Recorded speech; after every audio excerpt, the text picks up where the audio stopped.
بعض لوگوں کا یہ کہنا ہوتا ہے کہ ہمیں والدین بھی نصیحت کرتے ہیں، اور اسکول کالج میں ادارے میں جاتے ہیں تو وہاں اساتذہ بھی ہمیں نصیحت کرتے ہیں۔ بالخصوص طلباء بعض اوقات اس بات کی بڑی شکایت کرتے ہیں کہ دیکھو جی، بڑا بھائی بھی ہمیں بٹھا کے دیر تک لیکچر دیتا ہے، پھر ہمیں یہ کہا جاتا ہے کہ جمعے والے دن بھی وقت پر آؤ، وہاں بھی تمہیں نصیحتیں سننی ہیں۔ نوجوانوں کی طرف سے بعض اوقات یہ بات سننے کو ملتی ہے کہ آخر ہم کتنی کو نصیحت سنیں، ہر آدمی ہمیں سمجھا رہا ہے، ہر آدمی ہمیں لیکچر دے رہا ہے، ہر آدمی ہمیں اپنے تجربات سے آگاہ کر رہا ہے، تو آخر ہم کتنا کو اس لیکچر کو سنیں۔ یہ بعض اوقات وسوسہ آتا ہے۔ تو پہلی بات تو میں یہ عرض کروں گا اپنے ان نوجوان دوستوں سے اور اسٹوڈنٹ سے اور جن کو نصیحت کی جا رہی ہے کہ میں بڑے انشراح صدر سے آپ کو عرض کرتا ہوں کہ آپ خوش نصیب ہیں کہ آپ کو بہت سارے سمجھانے والے ملے ہوئے ہیں۔ کم نصیب ہوتا ہے وہ شخص جسے کوئی سمجھانے والا نہیں ہوتا۔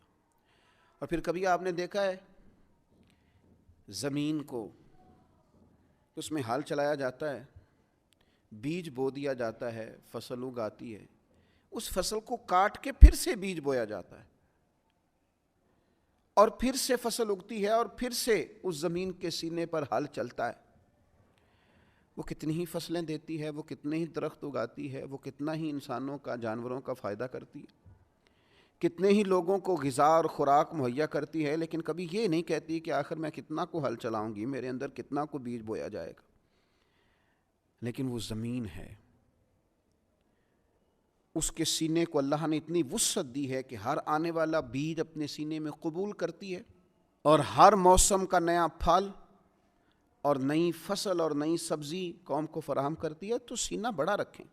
آپ مختلف قسم کے بیج جب اپنے سینے میں بوئیں گے اور مختلف قسم کے نیک، اچھے اور سمجھدار لوگوں کی رائے اور نصیحت آپ حاصل کریں گے، تو آپ اپنے باطن میں مختلف قسم کے پھول کھلتے ہوئے محسوس کریں گے۔ آپ کی طبیعت کے اندر مختلف قسم کی خوبصورتیاں پیدا ہوں گی۔ نبی اکرم صلی اللہ تعالیٰ علیہ وسلم نے فرمایا، مشکوٰۃ شریف میں حدیث موجود ہے، حضور فرماتے ہیں مومن کبھی خیر سننے سے سیر نہیں ہوتا۔ مومن کا کبھی پیٹ نہیں بھرتا خیر سننے سے، وہ خیر سنتا رہتا ہے، سنتا رہتا ہے، سنتا رہتا ہے، حتیٰ کہ اس کا ٹھکانہ جنت ہو جاتا ہے۔ وہ خیر سنتے سنتے ہی جنت کا مسافر ہو جاتا ہے، جنت میں پہنچ جاتا ہے۔ تو خیر سنیں، خیر سنیں، نصیحت سنیں۔ اللہ تعالیٰ نے زبان ایک دی ہے اور کان دو دیے ہیں۔ معنی یہ ہے کہ سنگل بولا جائے اور ڈبل سنا جائے۔ اچھے لوگوں کی باتیں سنیں، اور میں کہوں گا کہ دوڑ کے سنیں اور جلدی سے سنیں۔ صحیح العقیدہ اور خیر کہنے والے لوگوں کی باتوں پر توجہ سے کان دھریں اور جلدی سے اپنے حصے کی خیر اکٹھی کریں۔ یہ آپ سن کے تو دیکھیں، یہ جو آپ خوبصورت چیزیں سنیں گے، یہ سوچوں کو خوبصورت کر دیں گی، یہ طبیعت کو خوبصورت کر دیں گی، یہ مزاج کو ٹھنڈا کر دیں گی، یہ لطافت پیدا کر دیں گی۔